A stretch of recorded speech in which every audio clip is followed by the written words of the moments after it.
incredibly important, that in some ways you can see these as humming in the background of what I talked about this morning. And the way I approach this is a little bit, this shows you a little bit how I tend to work. One of the reasons why I wanted to do this series on 1 Peter, not only because I love the book, and because it's one of the most widespread books read in places where it's difficult to be a Christian. So, for example, in Indonesia, 1 Peter is one of the most read books. In Hungary, very secular country now, one of the most popular books among Christians. That's one of the reasons. Another one is that I have been incredibly challenged and in some ways confounded by all the changes in technology. And there's all these books I want to read on it, and I need an excuse to do it so that it actually counts for work. And one of the most influential thinkers about technology is a Canadian philosopher who's now died, but whose name is Marshall McLuhan. How many of you have ever heard of Marshall McLuhan? Okay, he inspired Neil Postman, who has written the book called Amusing Ourselves to Death. And now what's interesting about Marshall McLuhan is that the book from which I will quote today, he wrote in 1965. And it's almost unimaginable how clearly he was able to think through what we now see and what we now consider normal. Now, Marshall McLuhan is known because of a famous axiom. Who knows what his most famous axiom is? The medium is the message. That's actually not the title of a book, but I'll explain a little bit more about that. But a lot of what we're going to talk about today comes from this tiny little book, Marshall McLuhan. The medium is the massage, an inventory of effects. Now, I took that subtitle, an inventory of effects, and what I did this morning, I showed you an inventory of 4 effects of the technological age. Who remembers what they were? Anxiety. Image. Self-made man. And what you see is what you get. So that's a 4-fold inventory of features of the technological age. And then I juxtapose that to what Peter had to say in the scriptures and let the two talk back to each other in a way. But before we talk about Marshall McLuhan, we have a microphone here. And I have a couple of questions at the top of your handout. And I'm curious, feel free to comment on any one of these. I'm curious for you, how has technology changed your life? How has your job changed because of technology? How has your home changed because of technology? How has your communication with loved ones changed because of technology? How has your network of friends and family changed? And how has our political environment changed? I'd love to get a little bit of feedback from you on any one of these that you may find interesting. Just raise your hand and we'll get you a microphone. Who wants to go first? Okay, we have a few already, a few takers. Agnes. And then I think there's a microphone right behind you. You don't have to touch it. It'll be already on. Agnes goes first, then Jan. The only way our daughter communicates with us is through technology. Okay. Texting, that's it. Texting. FaceTime? No, just texting and I play Scrabble with her every day. Because we don't see her, we don't hear her, but we know where she is. Okay. And how do you feel about that? I don't like it. Yeah. I want her to give us a phone call, but she just stopped by and stayed with us for months at a time. So that Okay. helps. Okay. That more than makes up for it. Sometimes. Okay. All right. Jan? I think one positive is it on? Yes, it's on. Yes. I think one positive that I talk about all the time is just in travel. Yes. Yes. You can take off in the car and you can go anywhere and you can find where you're going. You don't need help. You're not incumbent on anything, dependent on anything else. Yep. And you can drive right up to the hotel or any place. Yep. And that is It's amazing. free. Yes. Yeah, I mean, most of us in the room are old enough to know maps, and then at the beginning of technology, we had MapQuest and triptychs and those things where you get a long printout of every turn you could take. We are a long ways away from that, yes. Google Maps tells us every turn. Yes, yeah. And it also traces, your every step and tells you where you should stop for gas and coffee, but we digress. But yes, that is a massive change, and I think a very positive one. It also makes us a little stupid, but some of you still drive with maps. Who still drives with maps? Okay, we have a few Luddites. Okay, Alan.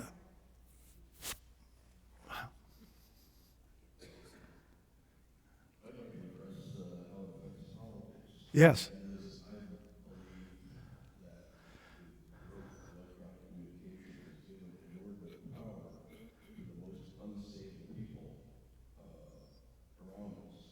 Yes.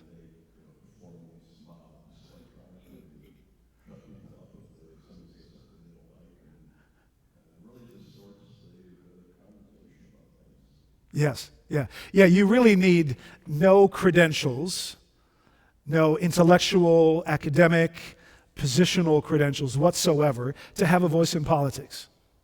If you have a Twitter account, you can make yourself known. Yeah. Yeah.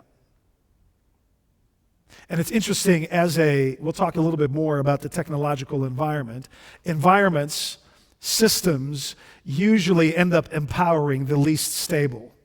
You see this in totalitarian countries, you see it in politics, sometimes you see it in churches. It ends up powering the least stable, people who are unable to regulate themselves. On Twitter, you see this all the time where they say literally whatever they want. And you can get an audience. Yeah, and that clearly changes. What are some other changes? Maybe somebody else who sees how politics has changed. I mean, this is maybe arguably one of the most relevant things we could talk about in the next year. How has technology changed our politics of the previous election and the current one, maybe? Anyone see how it's impacting that? It has poisoned and empowered. Yes. Yeah. Yeah. Something else on the list. Steve, all the way in the back. Can we get the traveling microphone? If you would pass that back there. Hang on one second. What you're saying is, I think, is important. There we go. Thank you. It's making it extremely difficult to know what is true and what is not true when everything is delivered with the same authority as truth. Yes. And that's the part that is our challenge. Yes. Yeah, I tried to hint at that a little bit last week. Why do I believe what I believe about an election, about results, or, I'm sure you've seen the pieced together videos that have been made of various snippets, and they made to look, and again, image is everything. If you can make your opponent look as stupid as possible, you can use technology to do that, and we don't know if it's real or not. Yes. Hank, where's the other microphone? Let's get that to you. Yes, let's take that one. Let's get that one to Hank. It's not. We'll be the judge of that. This better be good. Yes. There's a positive and a negative. I do mushrooms, as some of you know, and You grow them. You don't smoke. I don't do shrooms. Okay. I just photograph them. But a warning came just yesterday that AI is publishing books. I mean, not AI, but people are publishing books using completely AI, telling you what's safe and what's not safe, and it is life-threatening. And these books look for all the world like they're real. They have pictures of the author, and they have credentials. But when you check on the credentials, these people don't exist, and yet they're making money on these so-called advice books. Okay, that's the bad part. Yeah. The good part is that I also, speaking of mushrooms, it's so easy now to make a document. It's using Word or PowerPoint. It's so easy, it's so much fun. And you use the same technology when you show your slides. It's just lovely. Yeah. And it's not hard to do. So Right. there's the good and the bad. Yeah, for sure. You know, it's interesting. One quick comment. I saw an app somewhere where you can point your camera at a plant, I'm assuming also at a mushroom, and it will tell you what it is. I think you use it? I think that's amazing. You have two of them, no less. Okay. See, Hank is on screens all the time. Yeah, I think you still have to double check him. So you've heard me talk about the architecture of this room a fair bit. But it's interesting how the medium is the message. In the architecture of a room, there is an implied message. How we are sitting, how high the pulpit is, how it's centrally located, where it is in relation to the communion table, where it is in relation to the baptismal font. All of that sends a certain message. And clearly, in our church, it comes from, the message comes from a pre-technological era. So if you are used to screens, let me give you another example. Let's say if you take your average 22-year-old and you take him to your average big box evangelical church, and there is on the back, it's wall-to-wall screens.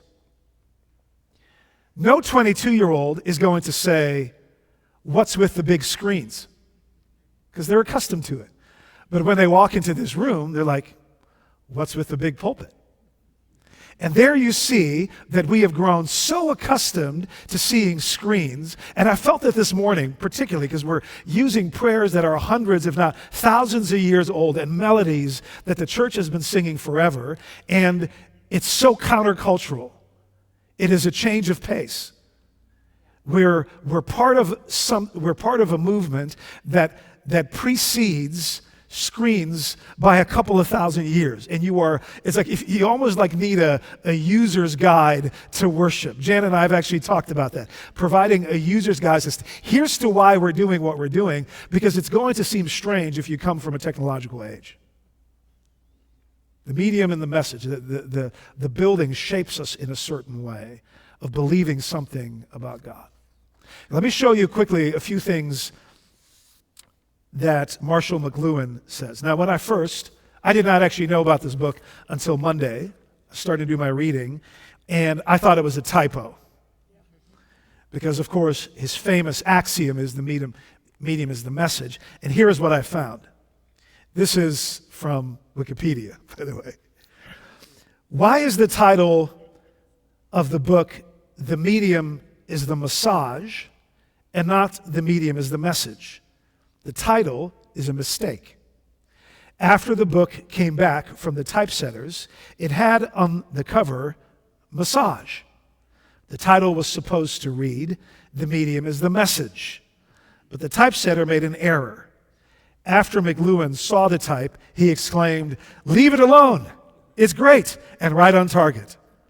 And now, there are 4 readings for the last word of the title, all of them accurate. Message, mess-age, massage, and mass-age. I thought that was very interesting. So this book, with its erroneous title, The Medium is the Massage. Here are some ways in which Marshall McLuhan talks about how we are being massaged. Let me just double check, pretty sure it's 1965. 1967. Listen to some of the things that he says. There is absolutely no inevitability as long as there is a willingness to contemplate what is happening. So the main thing that he's after is for us to be awake. As I said, something is happening, but do you understand what it means, Mr. Jones? Comes from Marshall McLuhan. And so the question is, are you aware? Now you'll notice in this series, I am not going to say what apps you should not use or you should use, or I'm not going to give you a pastor recommended usage time on your screen. I'm not going to do that. But what I do hope to bring about is an awareness, you being awake and alert to what's happening around you. I want you to begin paying attention. And for you to develop the power to see environments as they really are. That's a big part of what I'm after. Do you understand what is happening? And then here, it's interesting, on the back side of the cover is his quote, "All media works us over completely." I honestly don't know what he's talking about in 1967. Radio, the beginning of television. He imagines a world where everything is governed by television at that point. And we see, of course, in the history of elections that every presidential candidate who adopts the new technology in a fluent manner usually wins. So if you get a hold of radio, you have a chance to win. If you get a hold of television, Ronald Reagan, you probably win. If you get a hold of social media, you see that with Obama, you probably win. If you get a hold of Twitter, you see that with Trump, you win. So I don't know, maybe the next president who becomes fluent in the language of AI wins. The question is, do you see the formative power of the environment? Last week we called it a life force, a religion, a disciple-making tool. It is training us, discipling us, catechizing us. It has its own liturgy. It has its own prayer book and so on, and its own worldview. Here is McLuhan's statement on how politics are impacted by this. He says this. This is the second point under do you understand what is changing you? A new form of politics is emerging, and in ways we haven't yet noticed. The living room has become a voting booth.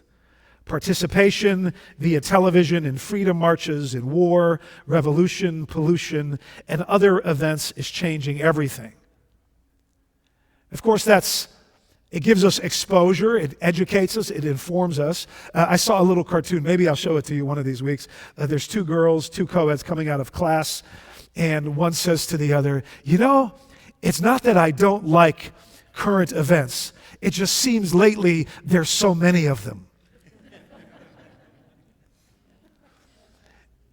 And it's so overwhelming when you see all the politics. You have to know about Ukraine. You want to know what's going on in the UK and in Italy and in Maui. And there's all these things coming. And now you can see it as if you are there, and it's changing, obviously, our politics. He says the medium or process of our time, electronic technology, is reshaping and restructuring patterns of social interdependence and every aspect of our personal life. It is forcing us to reconsider and reevaluate practically every thought, every action, and every institution formerly taken for granted. Everything is changing. You, your family, your education, your neighborhood, your job, your government, your relation to the others, and they're changing dramatically. We'll talk about that last phrase in a few moments. I honestly don't know. You would almost think that in 1966 he could have been accused of overstating things. In 2023, he might be accused for having understated things. But certainly he proved to be right on target. One of the things that you notice too is that a lot of our interface, and this is where your comment about being constantly connected through a device, how unusual it is that now your primary way of communicating with a daughter whom you love is through a networked device. He says, we interface with information and people. This is actually somebody else who comments a lot on McLuhan. We interface with information and people increasingly through the mediated information environments of networked computers. How many of you regularly FaceTime with family? FaceTime? Are you familiar with FaceTime? Okay, I'm surprised that there's not more. So, okay, Zadimas? So a few of you. Okay. This is the primary way I connect with my mother. We FaceTime. I get to see her. It's great. But it is still a face-to-face conversation mediated through technology, through a screen. And one of the things that McLuhan is very passionate about is helping us see that environments are not just containers, but are processes that change the content totally. So an environment is not just a container. So in the same way that last week we talked about, technology is not just a tool, but it does something to us. It shapes us. In the same way that the architecture of this room is an environment that does something to you. You sit in a certain way, and there's, for better or for worse, it's almost like a classroom setting, which, by the way, for those of you who know about the history of the intellectual tradition in the Reformed Church, it's not a surprise that our architecture is that of a classroom, because we think that information should come from a full mind to empty minds. I digress. But there's also something theological behind it, of course. You know, the word comes from above, and it's bigger than you. But the technology environment also does something to you. The fact that Agnes feels uneasy in communicating solely via text says that that technological environment is doing something to her. It's shaping her. It has an impact on you. The fact that your daughter chooses to do it primarily that way, and she probably, like, I have constant text comment with all kinds of friends all over the world, and it's wonderful, but it's not the same as sitting across the table from each other.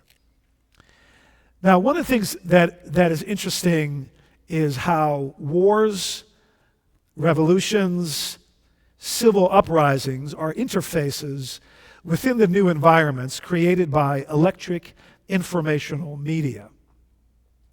I don't know if you remember, this was maybe 10 years ago, the phenomenon of flash mobs. Remember this?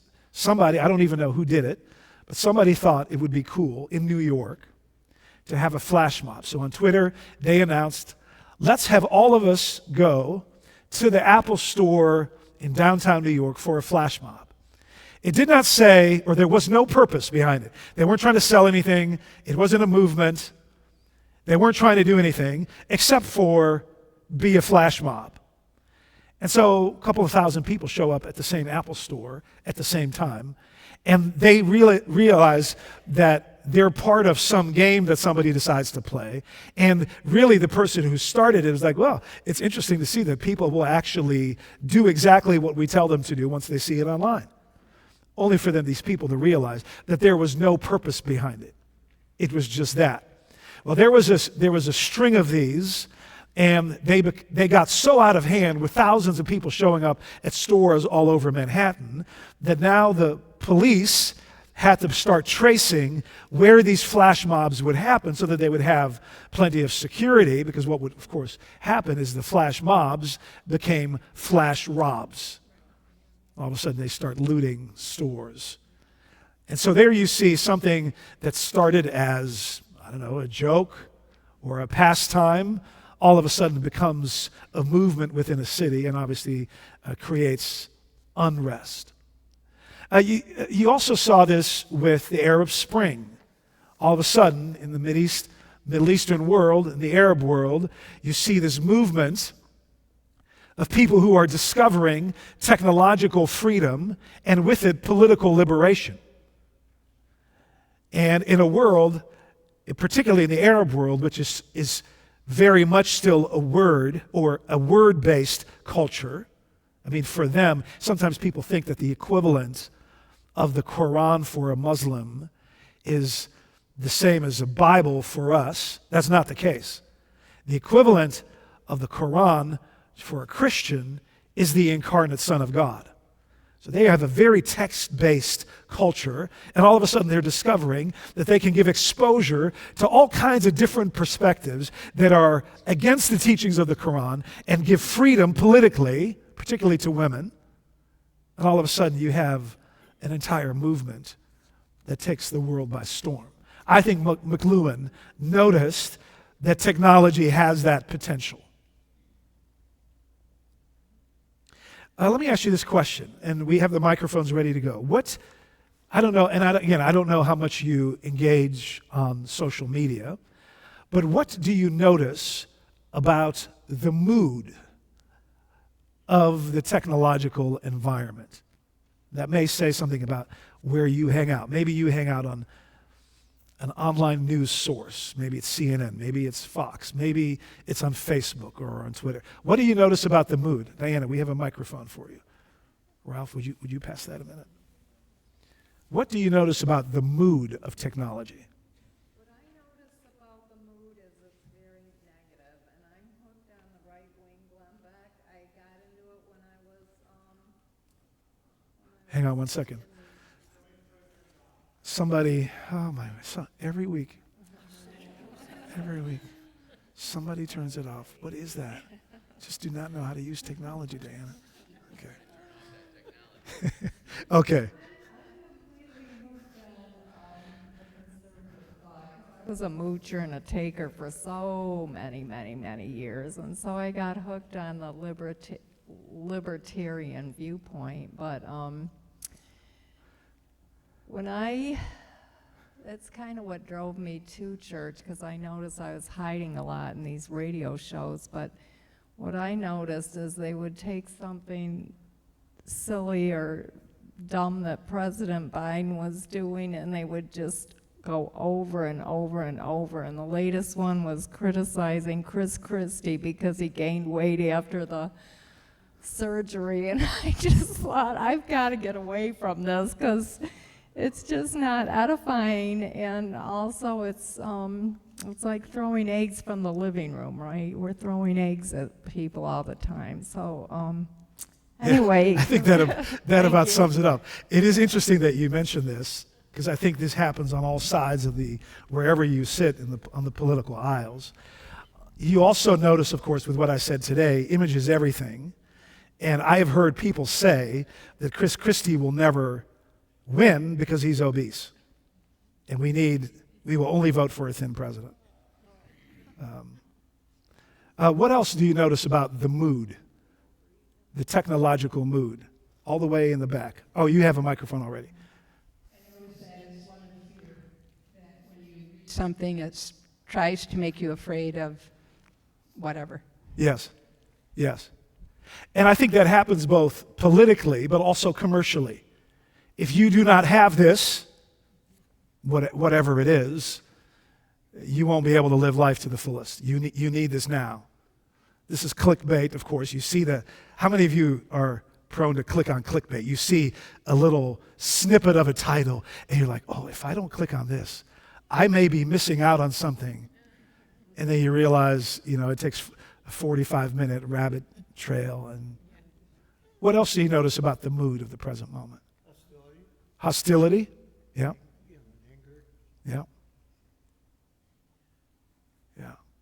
Yeah, we are pushing the technology as far as we can in terms of our civility with each other. And it's not necessarily bringing out the best in all of us. Have you heard of something called an online disinhibition effect?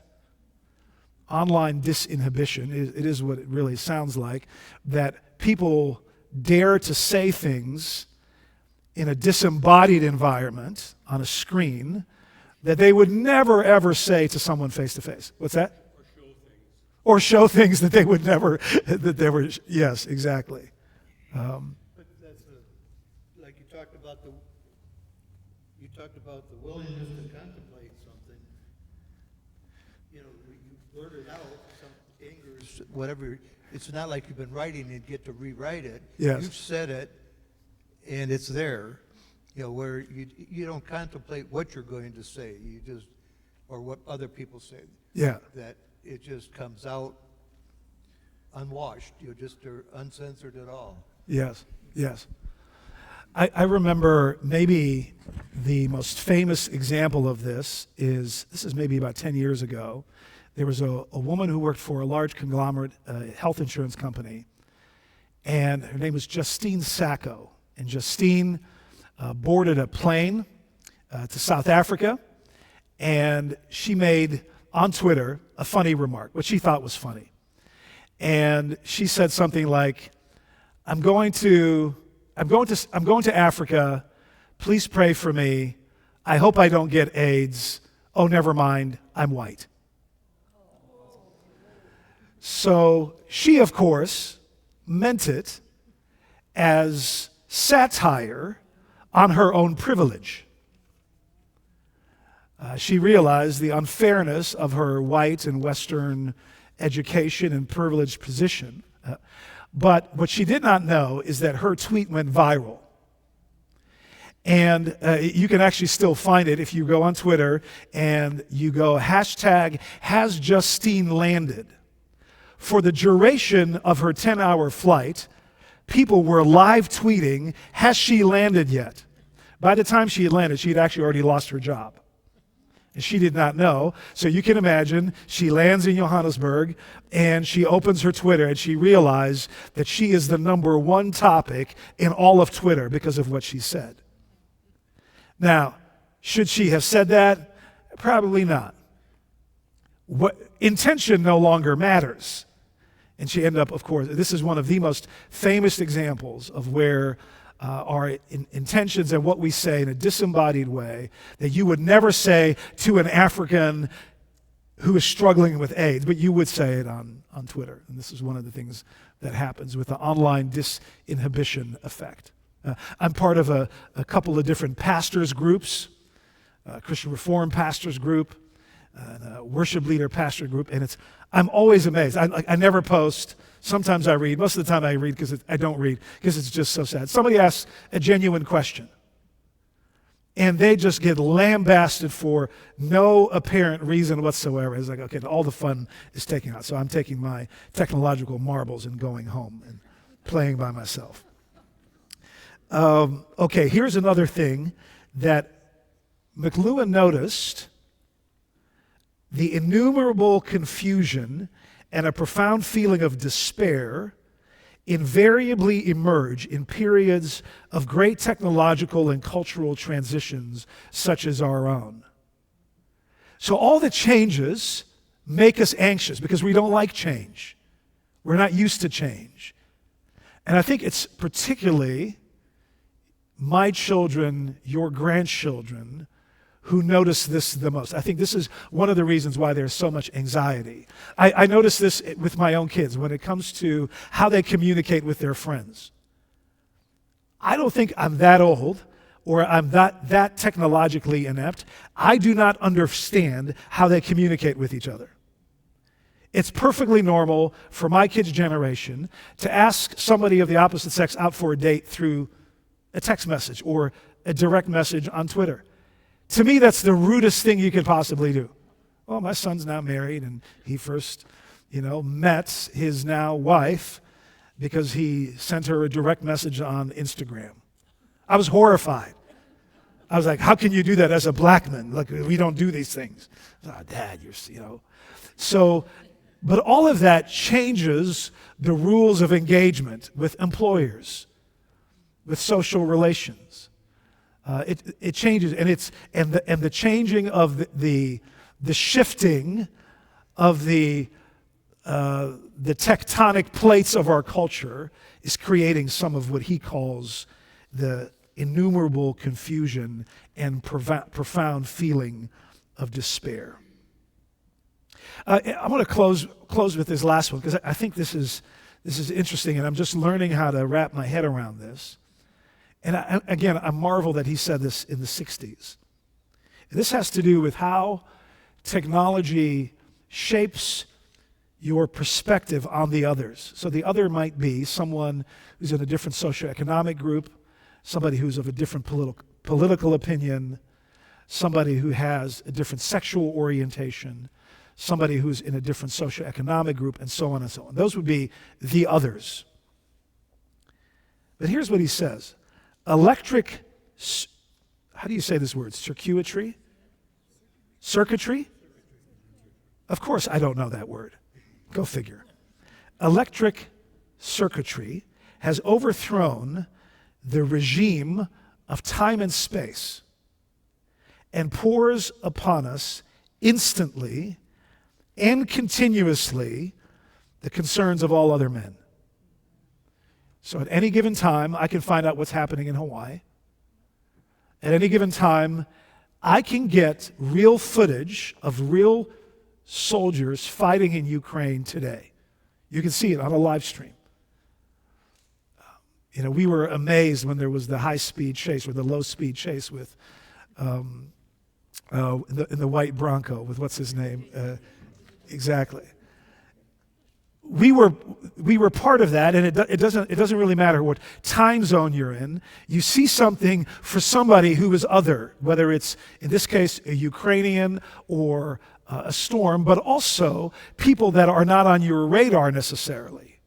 So you see how the Black Lives Matter movement has lived on and depended on technology, without which I don't think a lot of people would be aware of other people's stories and other people's perspectives and other people's situations. All of a sudden you see with George Floyd, it's not just that a guy gets beat up and dies on a corner. That happens all the time to black people, to white people, to Mexican people. It happens every day.